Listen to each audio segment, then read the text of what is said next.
Welcome to Talking Buffalo, featuring conversations with guests from around the world of sports, media, pop culture, and all things Buffalo. With your host, Patrick Moran.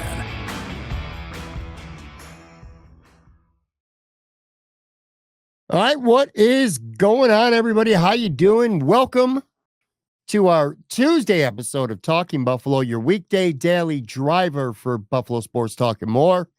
My name is Patrick Moran. Thank you, as always, for watching, for listening, for following, for subscribing. I appreciate y'all very, very much. As this drops, we are just, at this point, almost hours away from the 2024 NFL Draft. I am joined right now, as usual, on this day by my good buddy, Anthony Marino. What's going on, man? How you doing? Good, man. How are you? I gotta tell, I'm ready for this draft. I'm ready for this draft to be over. Floods.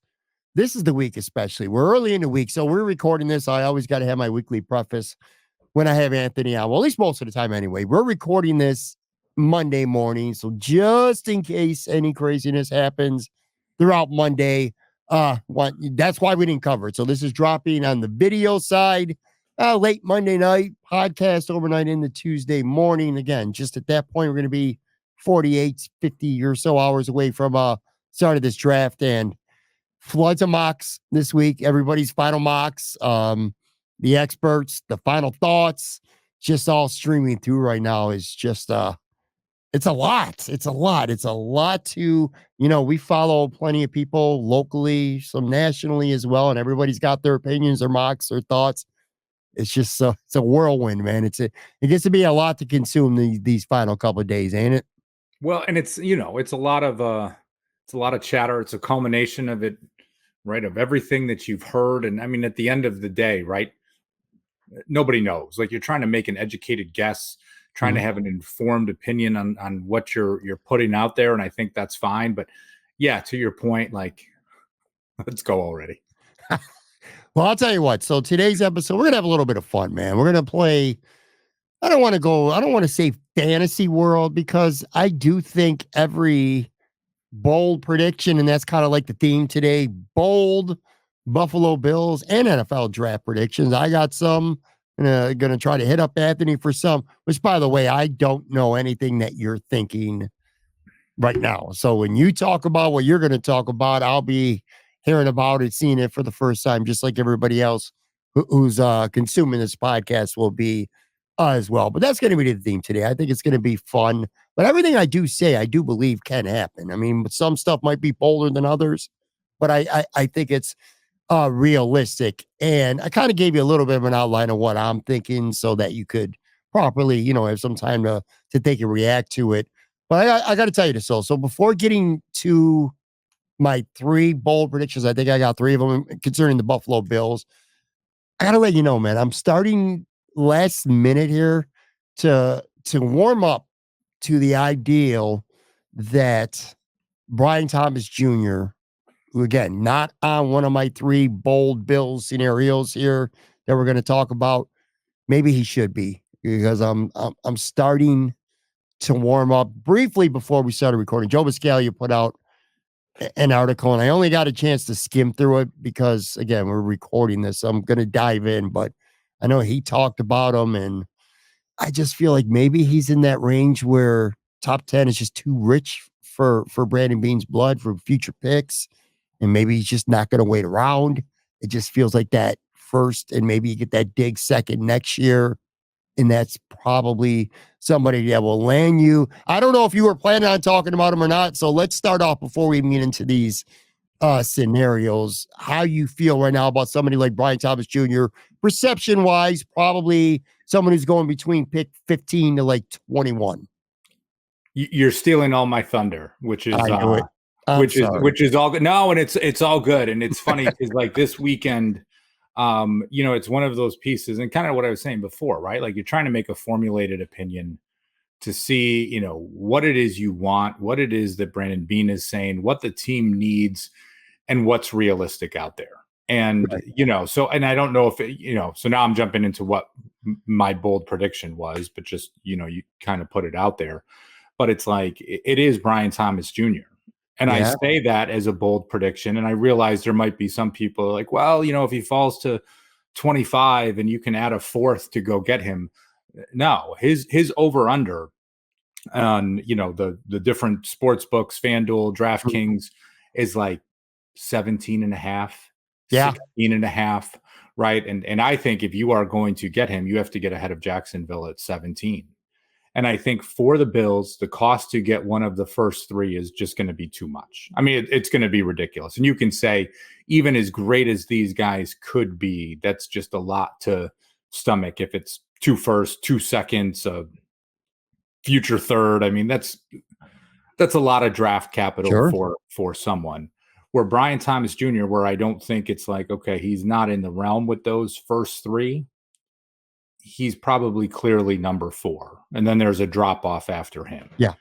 And, as I look at it, it's just like, and I've never said this about a player before, but it's just like, yeah, if you have to, trade your 2025 first round pick to get up to like 15 to be able to get him, you do it. Like he is that good. If it was, if those other 3 guys weren't in the draft, he's going in the top 7 of the draft. He is that good. So it is, I don't want to make it sound like it's a historical type of trade, but that's the guy that the Bills should be going for. You say, oh, you go Xavier Worthy and you get a guy that, that has the speed. Well, guess who's right behind him in the speed? Brian Thomas Jr. Or do you say, do you go get a, Xavier Legette at 28 or trade back and, who's got the size and he's got this and he like, well, Brian Thomas has that, only he's better. Like he is that guy. And it's like, I get it for what you could say. What he did at LSU is fine. Like, yes, he was playing with another generational talent in Malik Neighbors. Like you can't just look at college tape and say, oh, well, this is what I saw that he did in college. He said the same things about Justin Jefferson. Right. So it's kind of like, yeah, well, Jamar Chase did this. And well, yeah, Justin Jefferson didn't have to. Right. So I look at Brian Thomas Jr. and it's like, if there is a guy that you have to go get, you go get him. And if it's, Dane Brugler put out that, you could trade next year's second and 2 fourths for this year. Like, yeah, sure. Something like that would be an option. But even if it takes next year's first, you go ahead and do it. And he's going to be a rookie of the year. That would be like, honestly, he'd be playing with the best quarterback, the best offense. He would have the greatest opportunities. These quarterbacks, I'm not sold on any of the 3 or 4 of them that are going at the beginning that they would put a rookie of the year type of season together, right? Just based on the situations they're going to.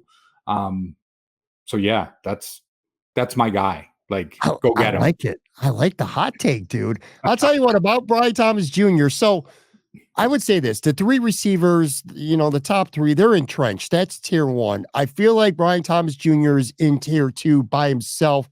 Maybe Adonai Mitchell is like on the edge of tier 2. And then I think you got, let's even include Adonai Mitchell if you want to put him in tier 3. I think after Brian Thomas Jr., you got receivers, probably 7 or 8 of them maybe, that could, go as high as 25 to say 35. But there's going to be a couple of those guys who go, you think they're going to go 25 to 30 and they're going to end up like being picked 45 to 50. You know what I mean? There's going to be some receivers that slip, some that rise. But I think Brian Thomas Jr. is a pretty surefire lock to be a top 20 pick. So anyway, yeah, I did steal your thunder here right off the top, but it was just something that I've been thinking about more and more over the last few days since I've come up with these. And again, I got 3. Let's get to the first one. This is by far like the boldest one, and this is a 2-parter. All right. Here's part 1, which is funny because you're talking about a trade up, and I agree with you. Not only do I agree with you, I think we might even have like around the same team in mind with the Jacksonville Jaguars at pick 17. And by the way, you are the second person in the audience at the same time to hear about this, but you're not the first. I was having a conversation. I got to bring this up real quick. Saturday, I talked about this briefly on the show yesterday. I went to Fatty Bear in Hamburg, and I met up with some of the media guys, man. Tyler Dunn was there, Jay Skursky, Jeremy White, trying to think now, Matt Fairburn, Chris Baker, and Jim Arnold. And I bring this up because I had never met Jim before. And I told Joe this, and I'll tell you this too. From my conversation with him, my wife was with us too. Talked for a good 10 minutes. A lot of people, a lot of haters out there want to just say that Jim Onos hates the Bills because Sean McDermott fired him. Like I was telling Joe on yesterday's show, either it's utterly not true or he is maybe the greatest bullshit artist that I've ever heard in my life, because these are like off the record conversations. Dude still very much likes and cares about the Buffalo Bills and wants to see them do well. I want to put that out there right now too. Well, let me say this. I'm a subscriber to Go Long. Mm-hmm. I've probably listened to 90% of the podcasts that Tyler and Jim have done together. Yeah. Never in any way, shape, or form on any of those podcasts has there been a hint that Jim Manos has held any sort of animosity towards the Buffalo Bills. Right. Never. Right. And again, I was expecting it. You go in, you listen to that. Like, yeah, you wouldn't be, if he was like, I would understand, right? You would totally understand. And over all these years of these guys doing the shows together, he's been, and I don't want to even just say like he's been totally professional. He has been totally professional, but not in that way of just like, oh, hey, like I've been coached up. Let me just say all the right things here type of scenario. I've never gotten a hint of it on any of the podcasts. I haven't had any, individual conversations with him either to show one way or another. But I've always appreciated his candor and his perspective that he's had, because he's been in the room. He's done the job. He speaks openly about what took place in 2017 and when he was with the Saints and those pieces. So I'm glad you guys got to catch up. Yeah, for sure. And, sometimes maybe you say the right things in public, you say the right things on a show, and then when you're kind of having a couple pints, which I was. Actually, he wasn't, but I was. It's easy to just talk off the record and be like, yeah, this dude, blah, blah, blah. Well, I'm just telling you, he did it. But I bring him up specifically for a reason, because he asked me what the Bills are going to do. Just where he got in a little bit of football talk. And I dropped this on him, and this took him back. And I'm going to tell you, if this happens, he's going to be the first person I go looking for to say, I told you so. Anyway, part one of a two-parter here with my big Bills bowl predictions. They're going to trade up to the Jacksonville Jaguars to pick 17. However, it is not only going to not be Brian Thomas Jr., I think it's not even going to be a wide receiver. I think it's going to be an edge guy, and this is going to be a guy that you talked about on the show previously, Jared Verse from Florida State. I want to give you a little bit of rationale behind what I'm thinking right now, okay? First of all, he's a great player. He has all the traits, all the tools, and also has the production in college. A lot of these guys are traits guys that haven't had really good seasons, or maybe they have had one good year. Jared Verse has had 9, and 10.5 sacks over his 3 years at Florida State, okay? So he's a great player, and I think that edge is, I don't want to say a sneaky need, because it is a need for the Bills, and it's not sneaky either. I think it's a much bigger need than a lot of us are talking about, because we are so fixated on the wide receiver position. Not to ignore that, because again, there's going to be a part two of this. But look at these edges, Anthony. Von Miller is 35 years old, okay? Healthy now, but who knows how long that's going to last. He was garbage for the most part last year, because he wasn't 100% or close to it. Kind of came around during the playoffs. I thought he showed some flashes for sure. But again, he's 35 years old, and health is certainly going to be in question. His production is going to be in question. At some point, you got to expect him to get near the edge of that cliff. So you got him. Greg Rousseau is really solid, but he's not really a sack artist. He just had 5 sacks last year. He's never had more than 8 in the 3 years of his career. So those are your starters. And behind that, you got AJ Epinesa, who I like him. He's a good stretch player. He can play good in flashes for sure. He definitely has some good stretches. But he is who he is. I don't think he's ever going to go from getting 6.5 sacks per year, which is pretty much what he is, to a guy who's going to get 10, 11. And Casey Tuhill's just a guy. They signed him.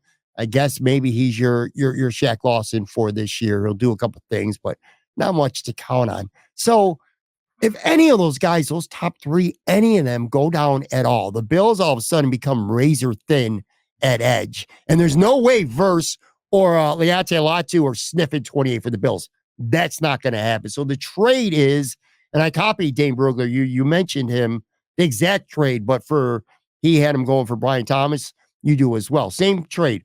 Pick 28, pick 133 and 144, and then that 20-25 second. And I'm going to give it their own instead of Minnesota's because I think the Bills' potential late second could be enough. So you're giving up a first, a second, and basically 2 late fourths to move from 28 to 17.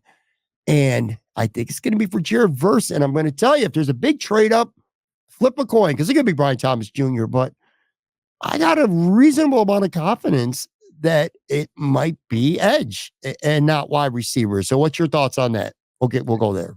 As your friend, if you were right, like I would be happy for you and probably for nobody else, right? Like, hey, but we do this stuff. It's like you want to, hey, somebody to call something like that, to make a bold prediction and have it come true. I think that's great. I've said with you before, I do not see defensive end as big of a need as you do and some others, and that is just on me. And I say it because I look at the blueprint that the Bills had last season, and there is a 2024 version of Leonard Floyd out there, whether it's Yannick Ngakoue, whether it's Carl Lawson, sure, whether it's Emmanuel Ogbah, like someone that can come in and be that fourth defensive end for you, third down specialist.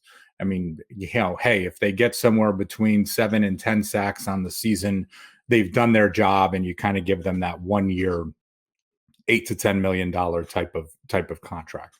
I see more of that available at defensive end than I see at any other position. I don't see it at wide receiver.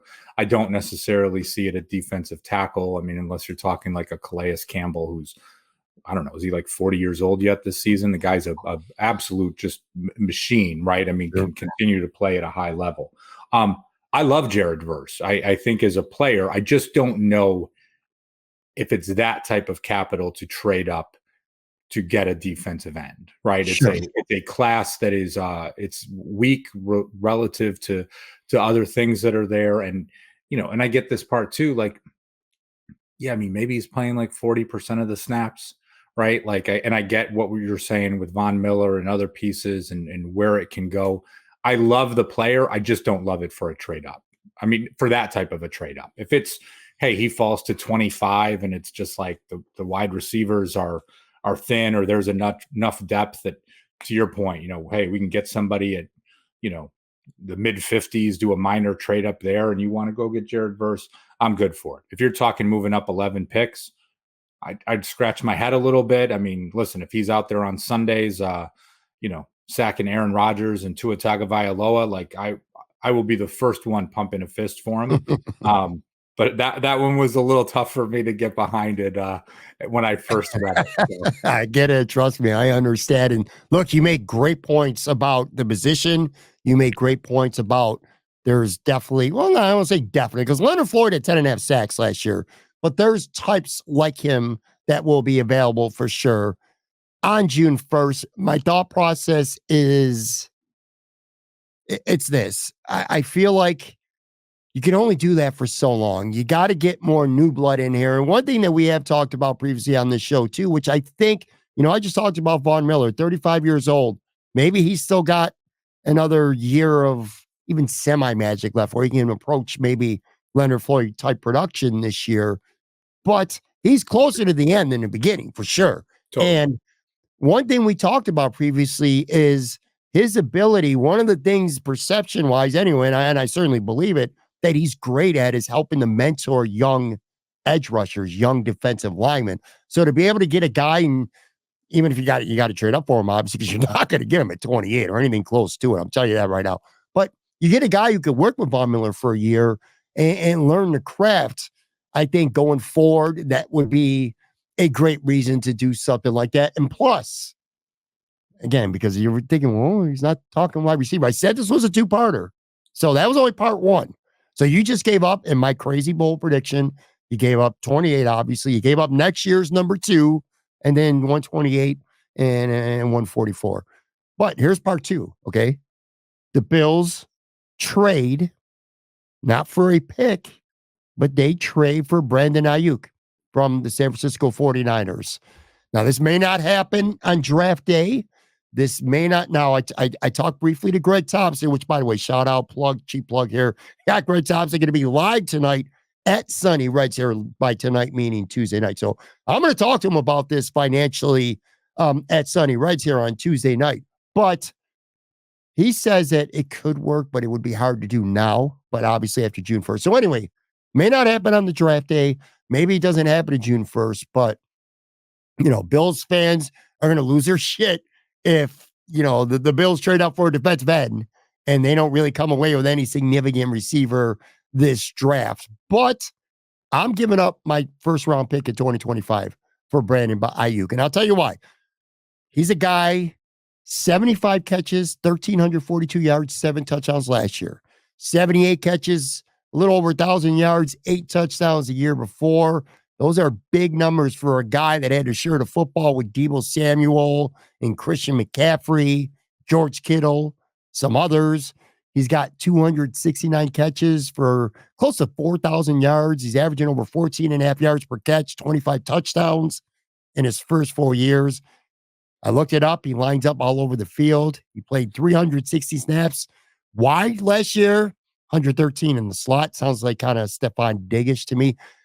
Diggs, and just 2 drops last year. PFF overall grade last year, Anthony, 92.3. Second highest in the entire NFL among any wide receiver except Tyreek Hill. He's just turning 26, or just did. He's 5 years younger than Stefon, and he's your number 1 guy. Alongside Kincaid, you got those guys now. You trade for him and give him the contract, because obviously that would happen next. And I think like the back half of Josh Allen's biggest prime years, you're set there. So, I don't know, man. A unit of Brandon Aiyuk and Curtis Samuel and Kincaid, Shakir, Cook. Sounds amazing to me, man. I'm giving up a first rounder next year to do it. I want to win right now. You go get that guy. There's no rookie curve. He's your number 1 receiver on July 21st or whenever the hell camp opens. What do you think? I mean, listen, it is certainly a player that if I'm going to trade for anyone, that's the guy, right? Mm-hmm. I mean, it's not T. Higgins, Justin Jefferson. I don't even believe that that's something that's kind of real out there, right? So Brandon Aiyuk, if you're taking a swing, he's about as much of a sure thing is out there. And yeah, you got to figure out all the financial pieces. So let's leave that over here. I do think the question with him, and again, it's what the compensation would be. It probably would even need to be more than a future first, right? When you look at what the Bills traded for Stefon Diggs, what the AJ Brown trade was, right? So I mean, it might be like a future day 1 and a future day 2. I don't know that it's going to happen, right? Like it's one of those things, and too, like the old guy unfollows his team on Instagram. What does that really mean? Sure. But yeah, if he is going to get moved, I would hope that Brandon Beane would get really aggressive. So that one I felt like was really interesting. I'm not expecting him to get traded, but again, when we're talking about it's a bold prediction for a reason. I like that one better than your first. I think the possibility of him getting traded is extremely real. Partially because the downside of having a football team that has so many stars is you just can't pay them all. Now, I just ran off some of the guys, Deebo and McCaffrey and Kittle, and that's not even to mention some of the guys on defense like Bosa. So there's a lot, Warner. There's a lot of stars on that football team. Brock Purdy, they got the advantage of him being on a rookie contract for now. But, they're going to have to pony up for him at some point. I do think it's real. I'm not saying they're going to, because they could also just let him play this year and let him walk after this year. You know what I mean? And go get a 3rd-round comp pick for him 2 years from now if they don't do anything. I get that. But I think it's realistic. I really do. I think everything I just said is realistic. And maybe people might not like it, at least the first half of it. Yeah. But under the scenario, Anthony, okay, so you gave up your first, and maybe you're right. Maybe it takes more than that. But let's just assume they got their first, or they gave up the first. You still have, you still got your second next year that you get from Minnesota. You don't have a first, you got your second, your third next year. You moved up for first, so we lost our first and a second next year. You're still going to have pick 60 in my scenario, though. But now you got your edge rusher who can help you on day 1 and day going forward after this year. Maybe he becomes the guy, and now you got your number 1 wide receiver. To me, I feel like Verse without Aiyuk don't work for a lot of people, but you go get your edge guy and you get Brandon Aiyuk. I feel like this is not only good for the Bills, but I'm sure this is something I think anyway fans could get behind. Listen, again, I think, yes, they could definitely get behind it. I think if you combine those two pieces, the world might burn down in Buffalo Bills Twitter before you get to that point where you can make that trade if it all transpires the way you put it out. But it would just imagine that, Anthony. Imagine that. Okay, so you're expecting the Bills to trade up around the mid-teens, and they do. And he gets up on the podium and he says, "The 17th pick trade, blah blah. The Bills select Jared Verse, edge rusher, Florida State." Can you the videos on Bills Mafia on X, Twitter X, and everything might be like pay-per-view worthy. Oh my God, would that not go well with fans? Woo. It is so weird. And again, I have fun online. Jeremy White, who you mentioned before from WGR, like literally the conductor of the wide receiver train. Like no one is on that train more than Jeremy is. So, we go back and forth. I get sarcastic. We kind of have some fun. And there is a very small part of me that it's like, God, I just want to see like an alternate timeline of if the Bills, trade up and don't take a wide receiver, what the reaction would be like. Just to listen to the morning show on WGR the next morning. Sure. I mean, I would set my alarm for 5:58 to be up like right away to hear what the take is. Because it would just be crazy. I can't even wrap my head around it right now. Them not going wide receiver in the first round. It is going to be Thursday night. It's going to be really interesting, to say the least. That's an understatement. And by the way, I want to put out there, just like when I tweet, I don't really tweet for likes, and I'm not making these predictions for likes. Like I just mentioned that I think the Bills would, the fans would like that, but that's not why I'm making, this bold prediction. And again, I just said to you at the very top of the show, I kind of got my eye on Twitter a little bit as we're conversating, just to make sure nothing crazy, goes down. And the Ringer's doing their mock draft right now, real quick here. And in the Ringer mock draft, the Bills traded up from 28 to 22 and gave up picks 28, 144, and a third next year. And he took a Donnie Mitchell with that pick because Brian Thomas Jr.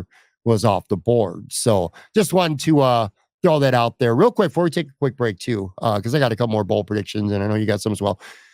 Lots of non-wide receiver prospects, but I don't think many of them are likely at 28 because this is, again, not a prediction, but just some information for people. I think edge gets really thin after the top three. We talked about it a lot too. Dallas Turner and Jared Verse, none of them are making it to 28. And I think that position gets thin. Maybe Chop Robinson could be realistic, even if you stayed at pick 28. Cooper DeJean, we've talked about him. DeJean, I like him. I don't think he's going to be there. We talked about him last week. I don't think he's going to be there. I don't think Johnny Newton, the defensive tackle, I don't think he's going to be there. I think he's going to be the second tackle off the board. I don't think there's any offensive tackle or corner that's like a first round type priority for the Bills. Kind of leads me to think if it's going to be a non-receiver, like if they don't make a trade for Aiyuk and they don't trade up and they just let the board fall, I kind of feel like if it's not going to be a receiver, that guard could be that pick. I mean, Graham Barden, Jackson Powers Johnson, Zach Frazier. Kind of feels like if it's not receiver, I'm not saying it's going to be, but just feels like it could be one of those guys. Well, if the Bills do stay at 28, right? Something is falling. Something is falling that's going to have you say, like, is it a cornerback? Is it a guard? Is it a tackle? Is it one of those things that's there that's going to probably have you holding your breath a little bit, right? Whether it's because there will be wide receivers there. Right? And I say that meaning, it might not be exactly who you want, but it might be, think the combination of Ladd McConkey, Xavier Worthy, Xavier Legette, Troy Franklin, right? I mean, there's a bunch of names that are out there that should be available at 28, that if you want a wide receiver, you can take one. But, there's going to be some offensive guard there that you're just kind of thinking to yourself like, oh, man, I get it. Like you could probably upgrade over Edwards at left guard, but is that what you really want? Or some cornerback that's out there that you're just thinking to yourself like, okay, are they going to, really do this? Or, it is going to be interesting. And again, that's where I feel like in some ways, even if you do trade up, relieve some of that mystery and go get your guy.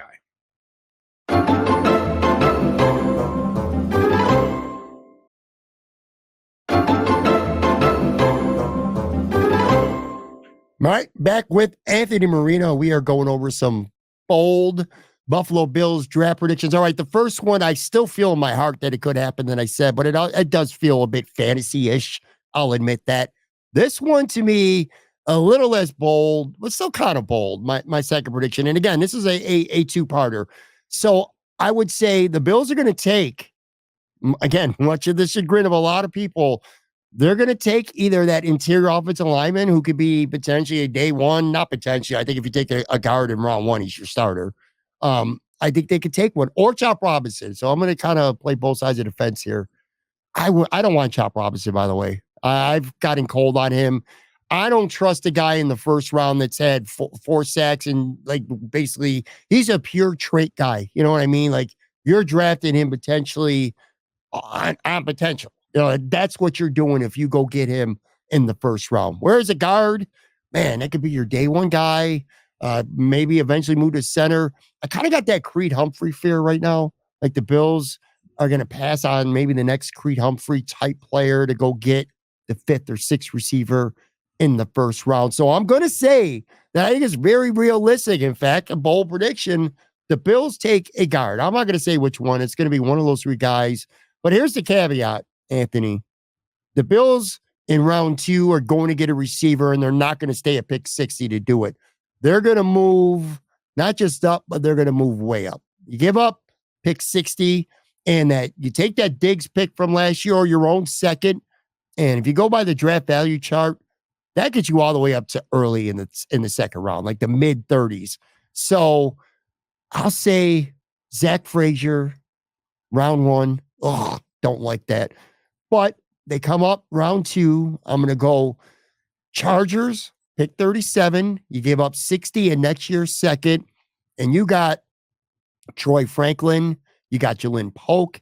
You got Keon Coleman. I think you're in that territory here with the mid 30s. Maybe a guy like even Worthy or Mitchell might even, well, I don't think Mitchell, but maybe Worthy or McConkey might even still be there mid 30s. But I think that's the territory you get into. So you still got your first and your second next year. That's the benefit of making the Stefon Diggs trade.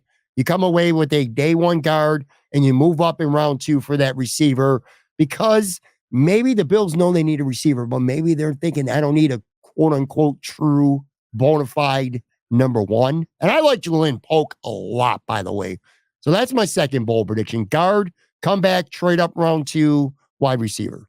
Yeah, I think that one is and listen, I don't want to throw stones at you. That one doesn't even feel very bold.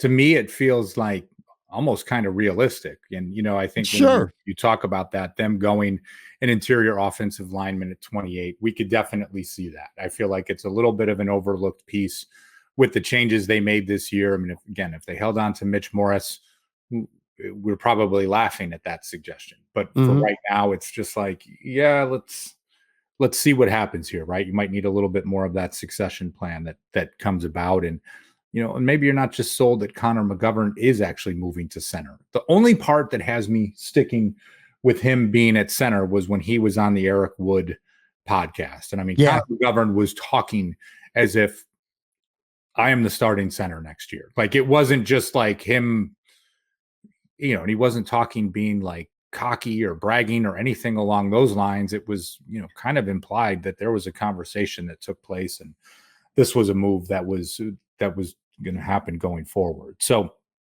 I like what you're talking about here. I could get behind it. And again, it's, other than the part, those 24 hours from when the Bills, take a guard at 28 to when they trade up and take a wide receiver relatively early in the second round. But yeah, I could definitely see that one. I'm going to make another bonus bowl prediction, not necessarily with the Bills because I don't know where he's going, but I'm going to tell you, man, Jalen Polk is going to be a star. I think this kid is going to be a great receiver. He was really good with Washington, and he had to play with Rome Odunze, who took a lot of the shine off of him. I think he's going to be a stud in the NFL. I'd be thrilled if the Bills got him, especially obviously in round 2. I mean, you're right. I would say, though, moving up from like 60 to 37, it's a little boldy. It's boldish. Maybe it's not completely bold, but it's boldish. Yeah. No, it's bold. That's bold. Maybe just compared to what your first two. The first one, yeah, nothing's gonna. But to your point as well, Pat, like we said early on, you spend months just sort of speculating around this. Like, sure, you've gone through so many different fake trades and things in your mind and what you would do or what you wouldn't do. So, I mean, at this point, like, minus like trading Josh Allen for Caleb Williams, like, that's about as bold as you could get right now. It's, we're just kind of in this fantasy land place of things. Well, like I said at the top of the show, so we're doing these bold things now. My mind's operating at warp speed, got all these options, and it's still not done. Like I said, I still got Greg Thompson to talk to. We still got a final mock draft. At this point, I'm just like, I can't wait for Thursday, in part just so we could see what happens, and then we can react instead of speculating, because that's what we're doing right now. We're speculating, we're guessing, which, speaking of, this leads to my last of my 3 bold predictions. And again, maybe the least bold of the 3, but he doesn't ever do it. So I guess it is kind of bold. He literally never does it. But Brandon Beane trades down in my scenario here, my prediction from pick 28, trades down to Washington at 36. And you always need 2 to tangle. And my rationale is there might be an offensive tackle or 2 in the end of the first round. And Washington is going to badly want an offensive tackle to go with whatever quarterback they take with the second pick of the draft, probably Daniels, but we don't know that for sure. So I could see that being a good trade-down partner for the Bills. Maybe you like a receiver, but Thomas Jr. is gone. You didn't want to give up your second next year. Mitchell goes off the board. You're like, whatever. All right, well, a lot of these guys, like we just talked about, maybe, there's a group. There's 3 or 4 of them I like, and I could go get something for my pick 28. So you trade down with Washington, and you give up also pick 144 in my bold prediction here. So 28 and 144 go to Washington, and you get 36 and 78. So in 36, you're going to take the best wide receiver on the board. Again, I'm going to say Jalen Polk is my guy, but I could easily see Franklin or Coleman. That's their territory, or maybe someone else like Worthy or whatever if they slip. And now you got yourself a 3rd round pick, which you didn't have because you moved back in the first round, and you gave up pick 144 to do it. So now you got pick 60 and pick 78. Let's go get better in the trenches. You got your wide receiver at pick 36. Let's go get a guard or, someone interior lineman or interior defensive lineman, edge, whatever you want to do. Let's beef up and get better in the trenches. And you got your receiver with your first pick. What do you think about that one?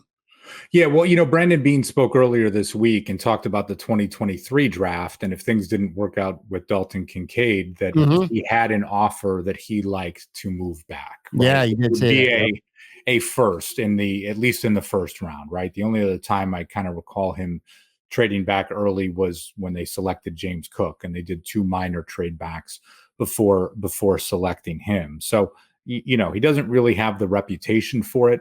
Things would have to go.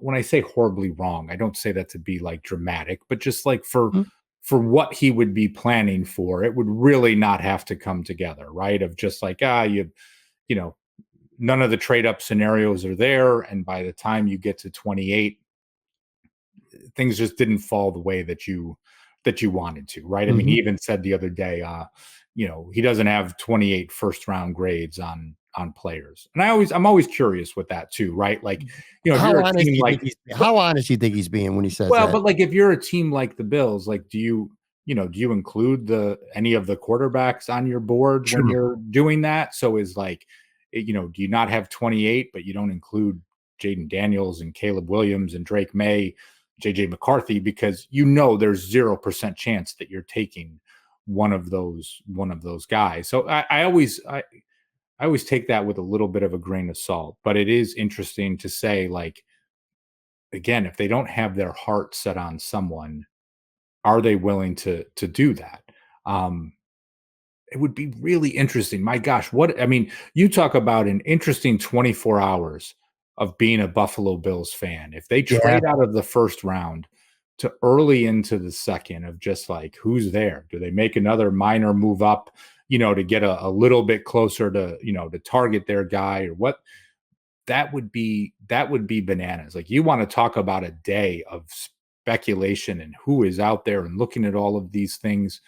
That would be bonkers. And I think the part that would probably make it most crazy is, you're trading then behind the Ravens, you're trading behind more so the Chiefs, right? And there is this obsession of just like, well, I don't want the Chiefs to get this guy. I don't want the Dolphins to get this guy.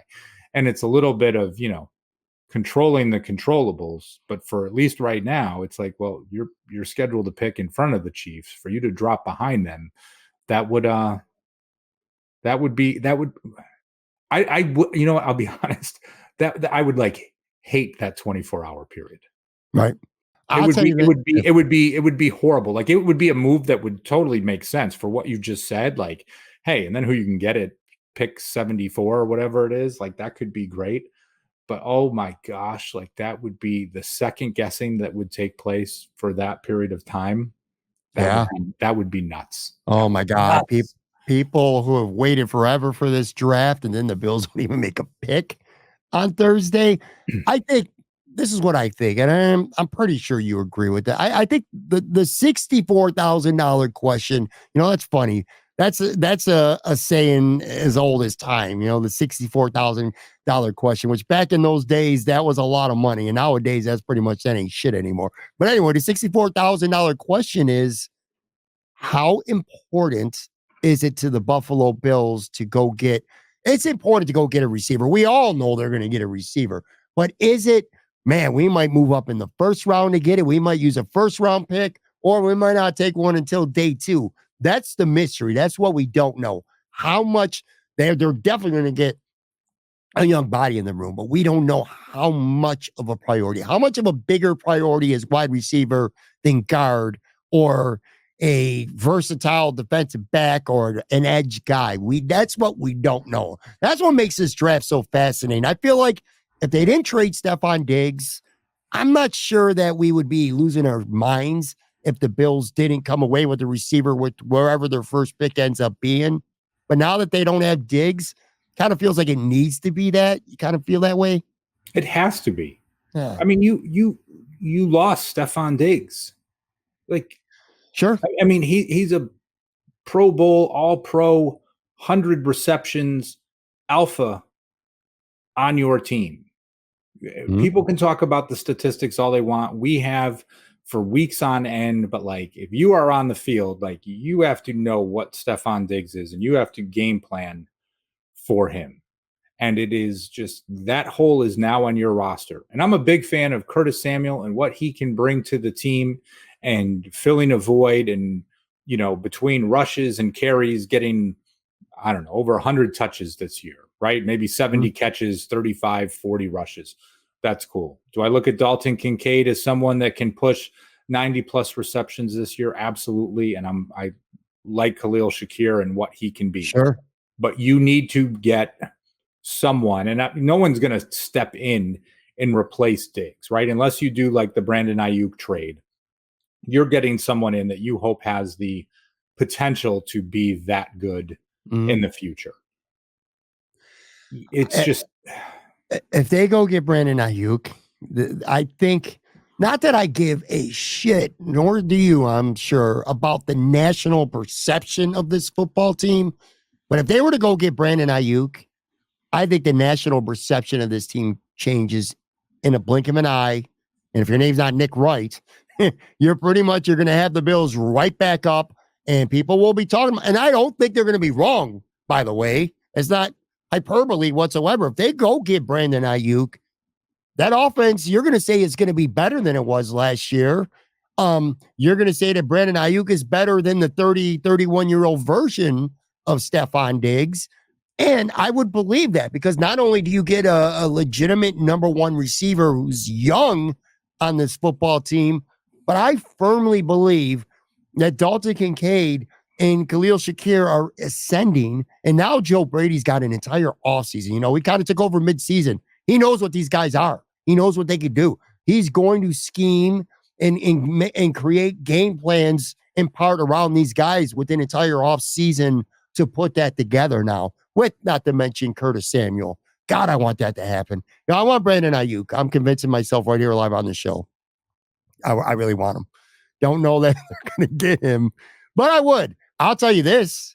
Would you give up that first next year for him right now? If I called you on the phone and you were Brandon Beane and I said, and I'm Frisco, and I said, I want your first round pick next year and a fourth for a fifth or something like that. You know what I mean?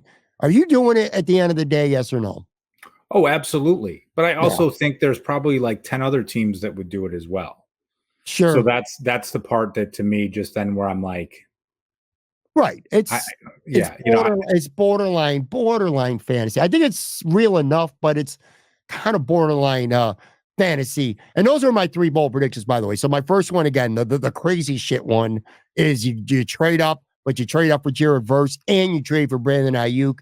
My second one was you stay pat at 28 and you end up taking a guard or maybe even Chop Robinson, which again, this is a prediction. That's something I want, but you do that and then you move up, way up in round 2 and go get the receiver that you still like. And then round 3 was the trade back. You pick up a third, get a receiver at like pick 36 and add to the trenches. Those are my 3.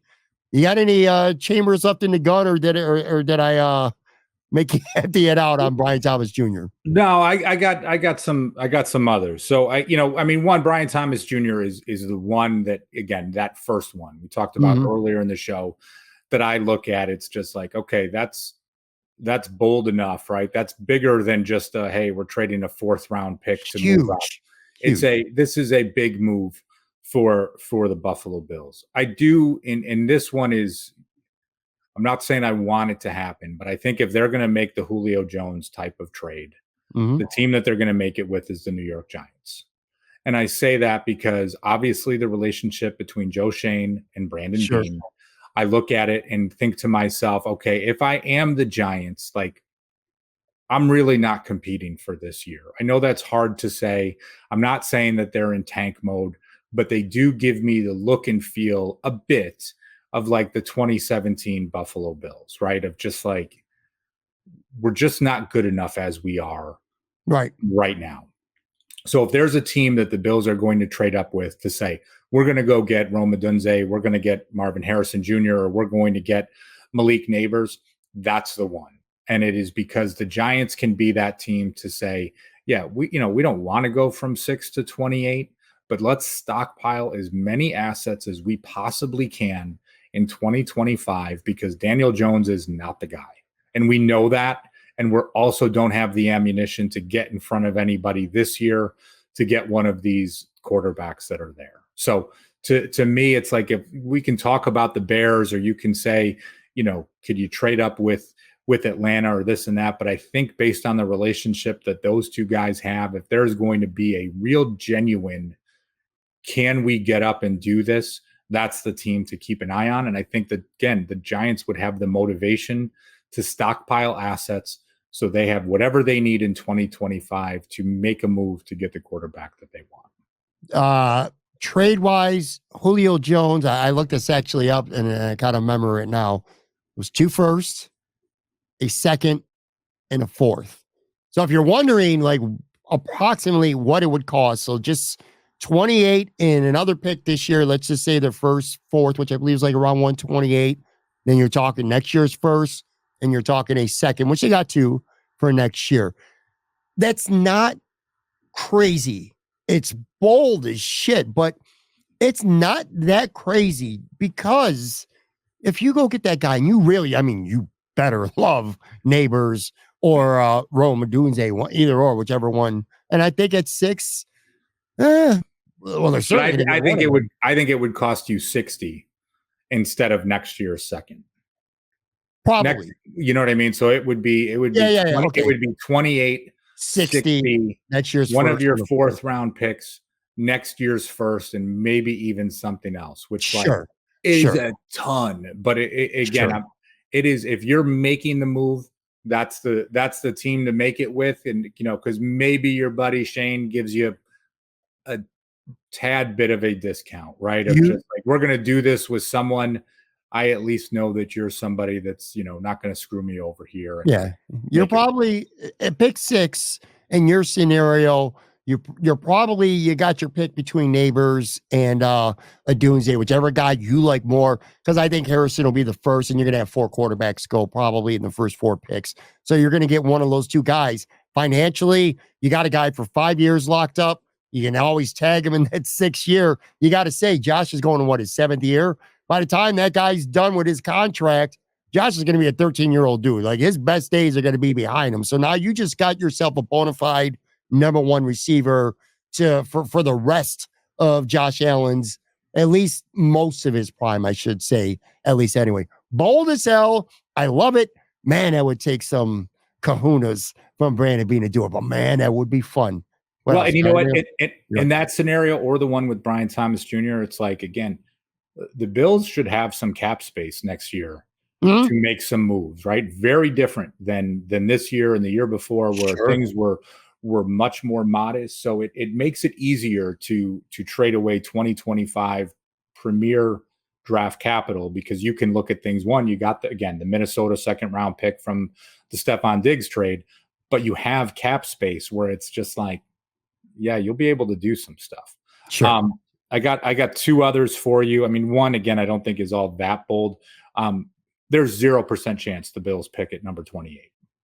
0% chance. They are either moving up a lot, they're moving up a little, or they're moving back. But there is 0% chance that they. I tend to agree with that. I would be surprised. I wonder what the. I'd love to take a look at the Vegas books and see what the odds are if there was a prop on them staying at 28. I agree. Yep. And the other piece, I will say, my last one, the Bills will take a wide receiver with their first 2 picks, and with another pick in round 4 or 5. So, right, like their first 2 picks will be wide receiver, and then let's just call it one of their early day 3 picks will also be on a wide receiver. So basically, you're going to put a first, a second, and then a 4th or a 5th will be on a wide receiver. Because when you look at this, you're really probably going to have 6 wide receivers on your 53-man roster. Right now, you have 3. Justin Shorter fans, I don't want to hear it.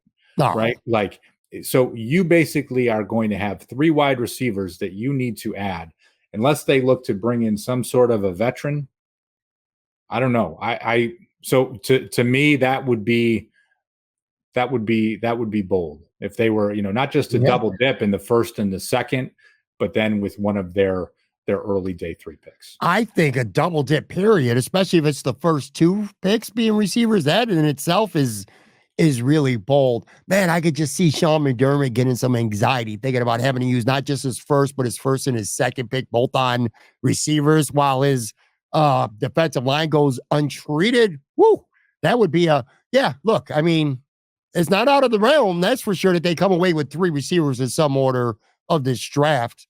Because you got Samuel, you got Shakir, you got Matt Collins. That's your 3 receivers right now. Yeah, I agree with you. Justin Shorter, he's a candidate to be on this team. By no means is he a lock, but double dip. I know a lot of people have talked about it. I still think it's unlikely. So for that reason alone, that's certainly bold. Quickly, before we get out, I mentioned I was going to have a couple NFL ones, so I better drop them. So now you talked about them as a team trading with the Bills. With the New York Giants, one of my bold predictions for the league is I think they're going to be the team. Everyone's talking about Minnesota. I think the Giants are going to move up from 6 to 4, and they're going to go get them J.J. McCarthy or Drake May. Whichever one of those 2 quarterbacks is there at pick 4. So I got that. I got J.J. McCarthy going to the Patriots at pick 3, which means I would then have Drake May going to the Giants at pick 4.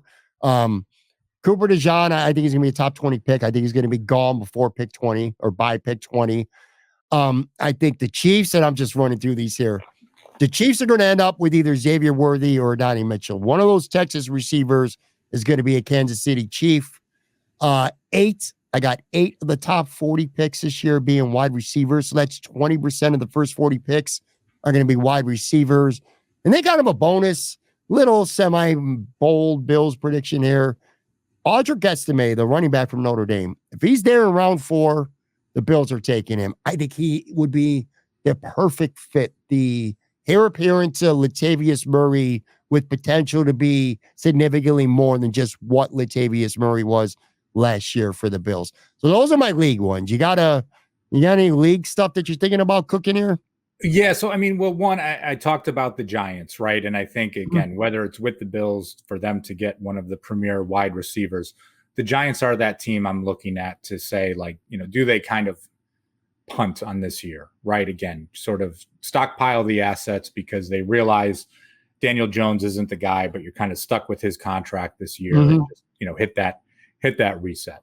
The other one I'm really curious about is the Raiders, right? The Raiders picking at 12. I do look at them as, one, an option for if the Bills are going to send their 2025 first to move up to get somebody like Brian Thomas Johnson that, that is a team I've got just thinking to myself, like, okay, you've got Gardner Minshew as your starting quarterback right now. You got Antonio Pierce as your new head coach. I mean, certainly when he came in last year in the interim tag, he did some really good things, like the team rallied around him. But they do not have a long-term answer at quarterback. Nope. And, are you going to sit there and say, I don't know, we're going to wait for, take Penix at 12 or Bo Nix or something like that to develop? I mean, and it's not just, he's the fifth guy in this. Like the player's either good or he's not, right? And if it was a year that those other four quarterbacks weren't there, then maybe a Bo Nix is going number 1 or number 2 overall, or he's a top 5 pick, or same things with Penix. So, I look at all of that and I just think, though, but if it's not one of the guys, the Raiders could be a team that could make a move back, allow someone to jump up because they just don't have that quarterback on their roster right now. And what are they going to do?